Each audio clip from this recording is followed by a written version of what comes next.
You're listening to the Global News Podcast from the BBC World Service.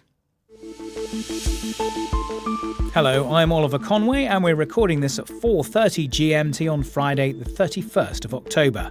The British royal family loses a prince. Andrew is stripped of his title over his links to the sex offender Jeffrey Epstein. Relief efforts are stepped up in Jamaica with soldiers travelling on foot to reach areas devastated by Hurricane Melissa. And a landmark moment in Australia as the state of Victoria approves the first treaty with Indigenous peoples. Also in this podcast, the Russians refusing to be silent in the face of Putin's repression. They told me that I discredited our soldiers. How? By calling for peace? And what causes brain fog?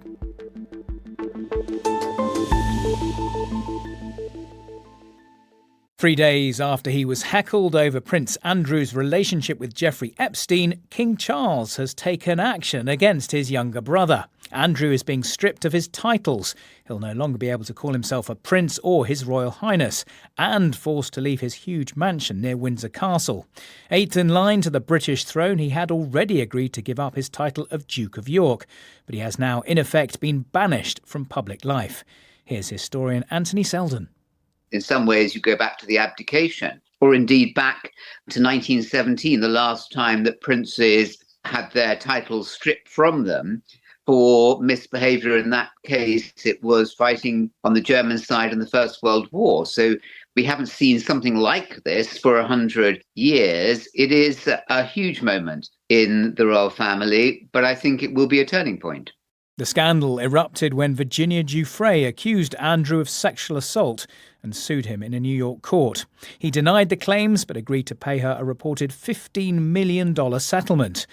She took her own life 6 months ago, but her explosive memoir was published last week.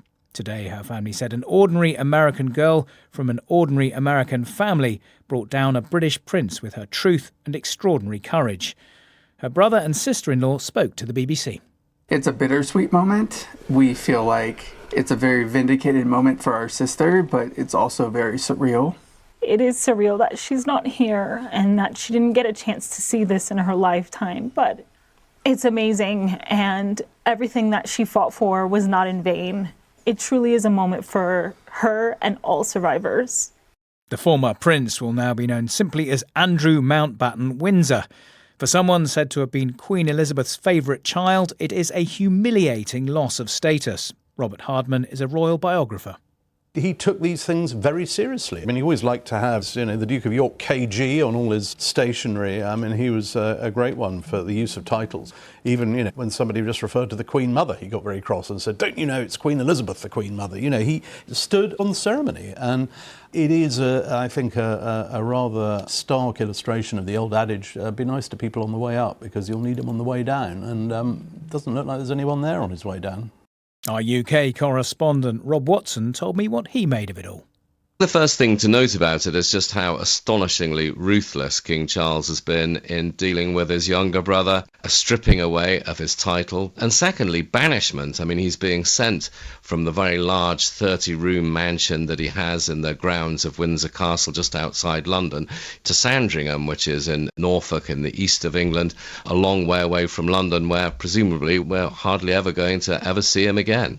Yeah, ruthless in contrast to his mother, Queen Elizabeth, but there had been some suggestion that he could have acted a bit sooner, the king. Why has he done it now? Well, I think the reason why he's done it now is because he is extremely anxious to stop any contagion from Andrew to the broader standing of himself and his reign as King Charles, but also the monarchy and the wider royal family. I don't think there's any secret that King Charles has been very unhappy with Andrew for some time. I mean, it was undoubtedly pressure from King Charles and from his son and heir Prince William that forced Andrew to drop the title, if you remember, of Duke of York and certain other titles.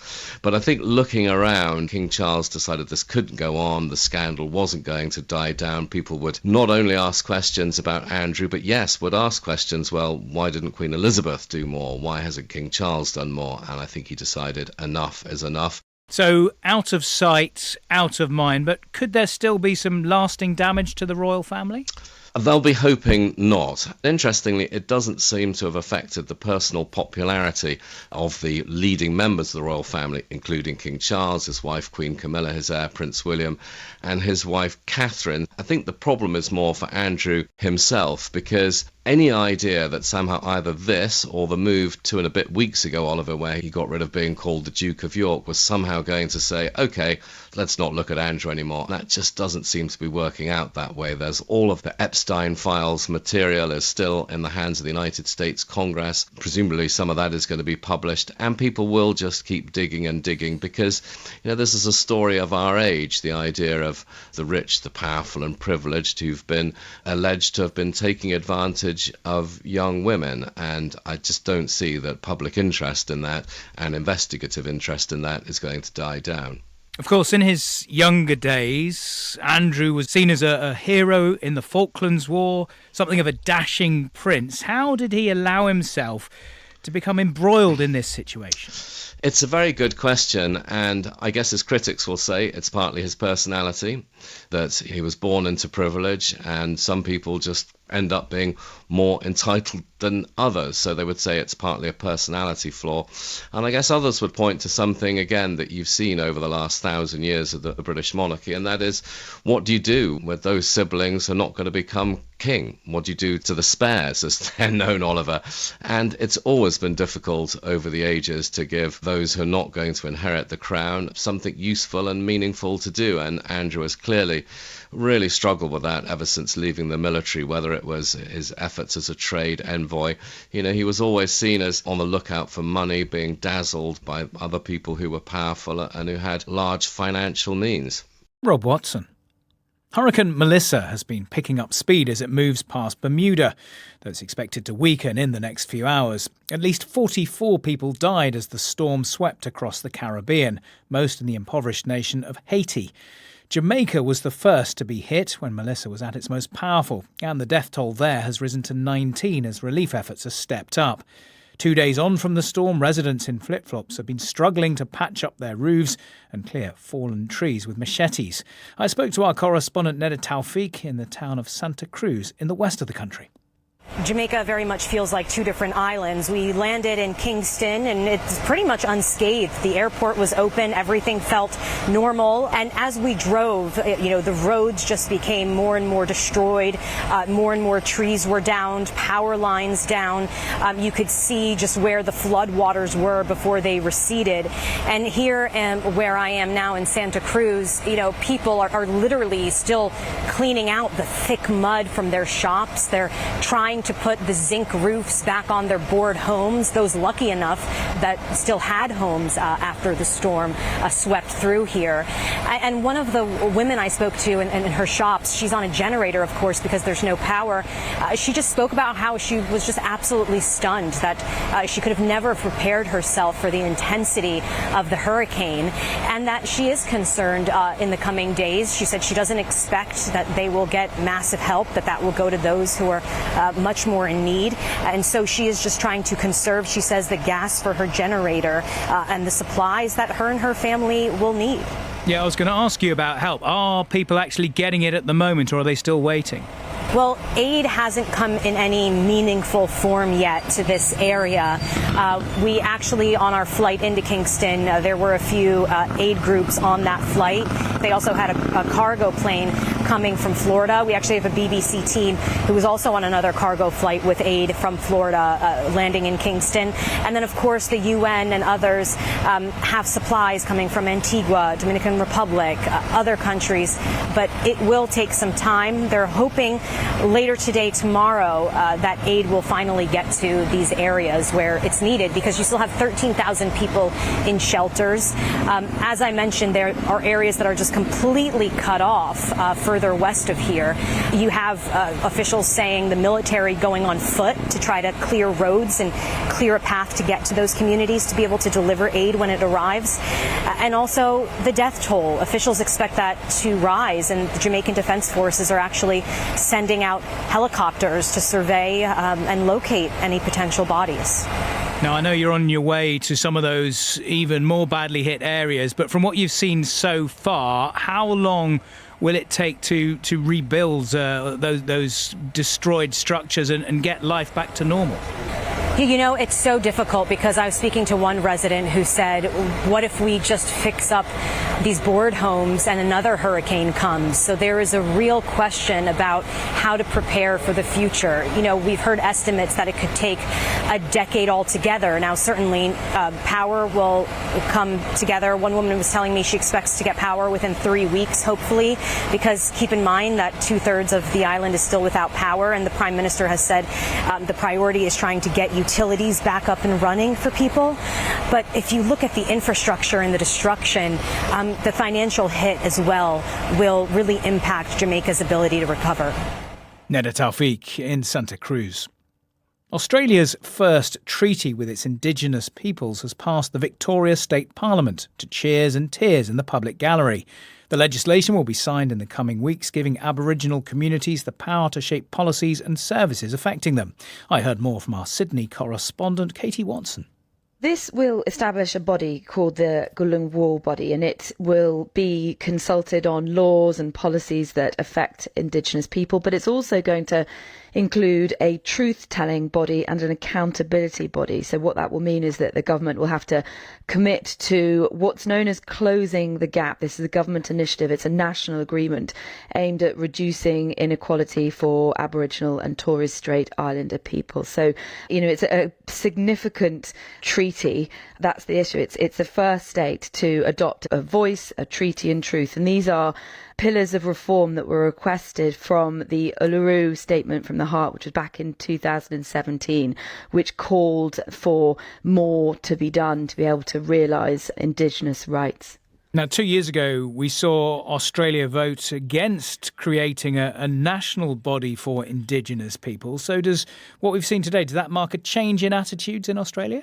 I think after what we saw back in 2023, I mean, there's certainly been a wider push across Australia to engage in a reconciliation process with Aboriginal and Torres Strait Islanders. It's certainly a very political issue, but there is growing pressure to do more to address the issues and this issue of closing the gap and drawing down the inequalities with Indigenous people here in Australia. Certainly, it's a positive, it's certainly a massive step in doing that.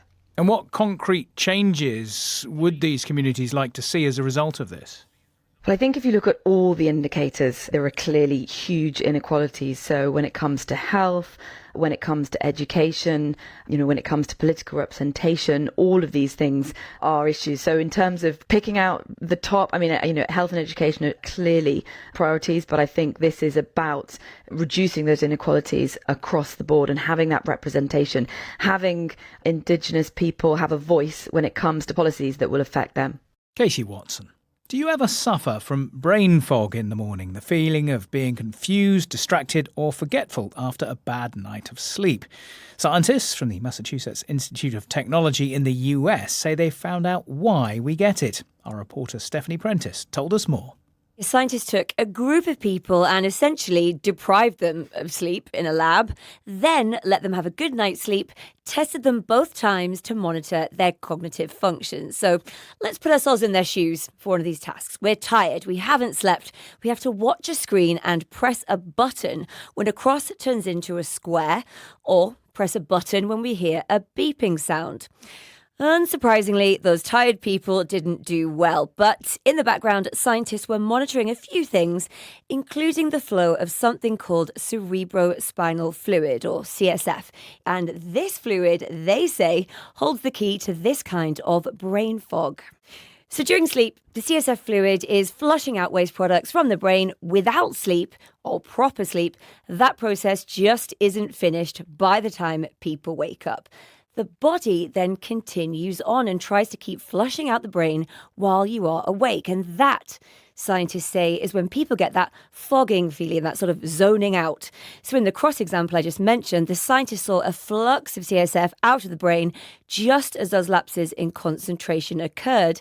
After each lapse, when attention recovered, CSF flowed back. So our brains need to do this sort of deep cleaning. Some studies have actually called it vital, and some scientists say it has an important role in our long-term health. One of them, in fact, had a very neat little phrase.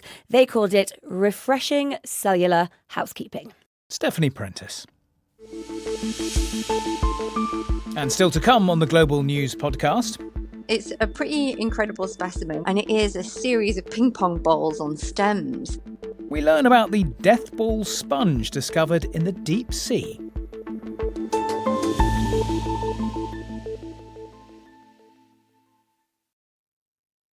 Russia has been remembering the victims of the Soviet dictator Joseph Stalin. Hundreds of thousands of people were killed in what's known as the Great Terror.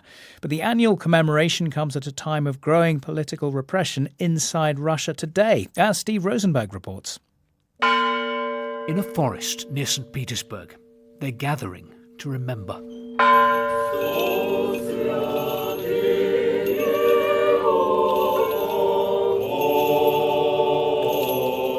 And to pray for the souls of the dead.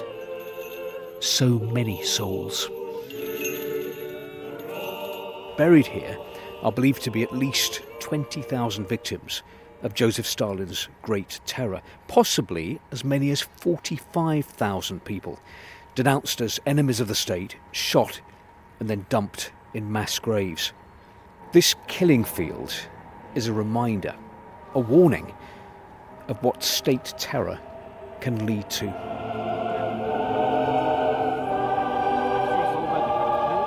It's a timely warning. In Russia, repression is on the rise. In a St. Petersburg courtroom, a judge finds 18-year-old music student Diana Loginova guilty of discrediting the Russian armed forces with a song about a soldier.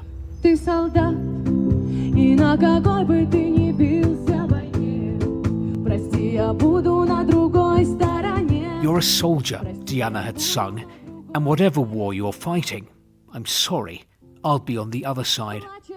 Diana is lead singer with the band Stop Time. Her boyfriend, Alexander Orlov, is the guitarist, with Vladislav Leontiev on drums. On the streets of St. Petersburg, Stop Time had been attracting crowds of young fans and attention from the authorities.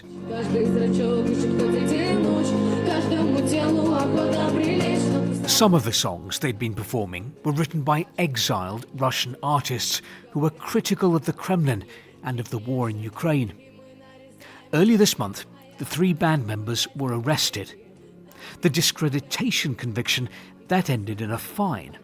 It was another charge that put the three of them in jail. Organisation of a public gathering, violating public order.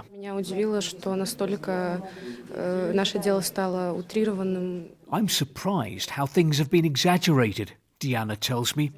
We've been accused of lots of things we never did. All we were doing was bringing the music we like to a mass audience. Across town, 84-year-old Ludmila Vasilieva is cooking me dinner. Like Diana, Ludmila too has been convicted of discrediting the Russian armed forces.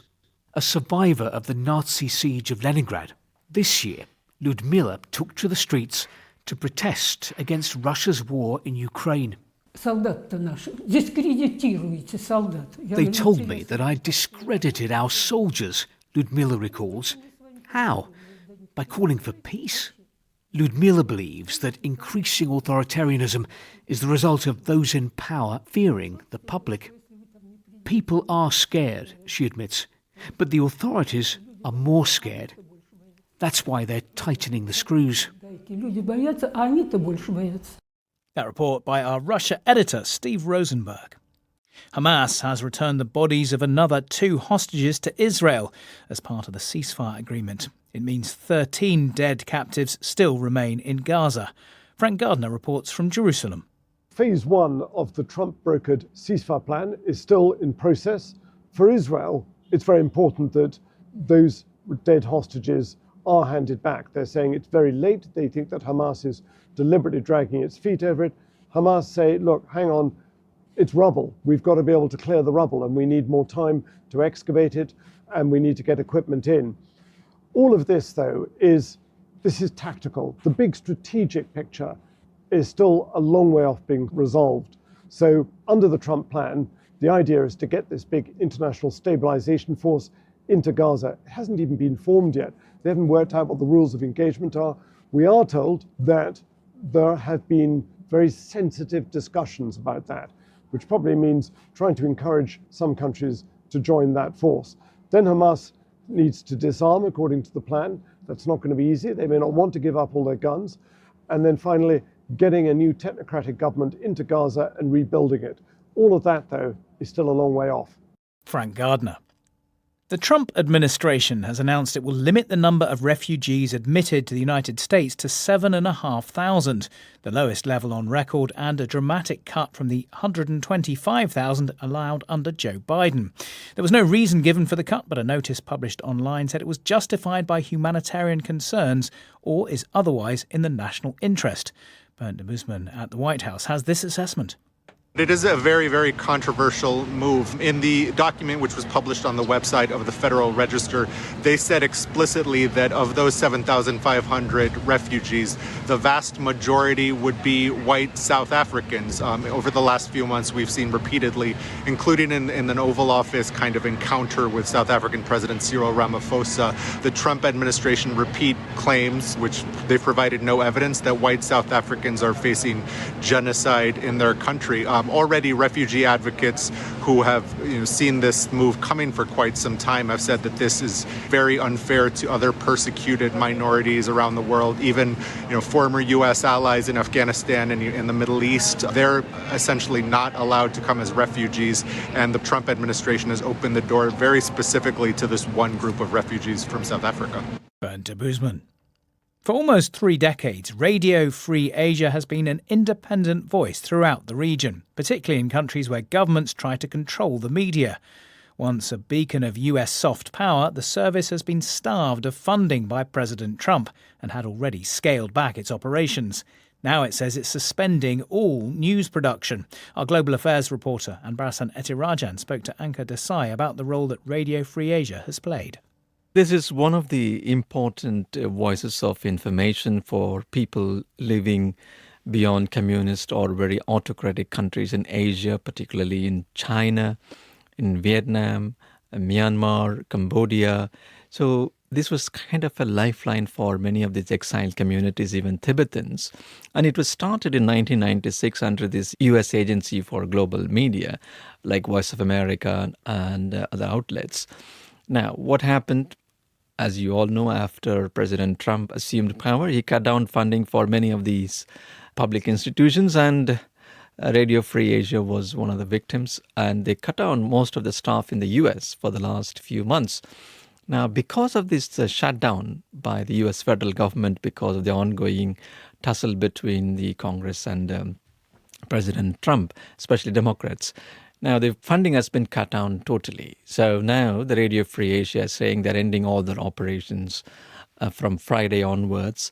And many people have expressed their disappointment and sadness. No, they had about 60 million listeners a week in different languages. Is there anything that can replace it? It is an end of an institution where, for example, like many people point out, when the Uyghur population, more than 1 million people were put on internment camps in Xinjiang in China, it was Radio Free Asia was one of the first to report on that. And then the rest of the international media picked it up. And also during the anti-junta protests in Myanmar against the military in 2021. Again, Radio Free Asia played a crucial role. People are pointing out, many of the American diplomats and analysts point out, at a time when Russia and China, they're investing billions of dollars promoting their own media, put forward their own views, and then whereas the Western world going in a reverse mode. Is this something that can get challenged, or could there be a U-turn in the future? And there have been court cases regarding this funding model, and we don't know when these court cases will come to an end. But they've been struggling to run. Already they cut down 90% of the US-based staff Now, if you look at the other, broadcasters like the BBC has got language services in Burmese and many other languages, or the Deutsche Welle. So these are some of the services that can replace that model. But even many of the international broadcasters like the BBC are also facing funding constraints. So how to reach out to the people in countries like in Myanmar, that will be a big, big challenge. And Marasan Etirajan talking to Anka Desai. The death ball sponge, zombie worms, colossal squid.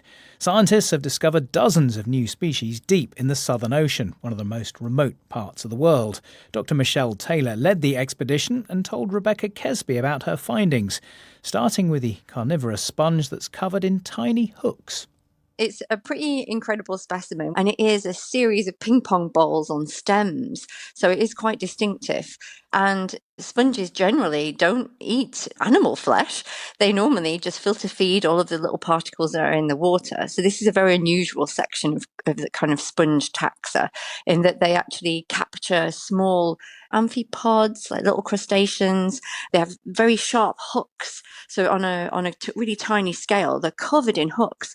And these animals get caught in the hooks and then are slowly enveloped over a period of time until all of the nutrient is kind of squeezed out of them into the sponge. Oh, that sounds grisly, but absolutely fascinating. So it sort of absorbs the creatures that it catches then.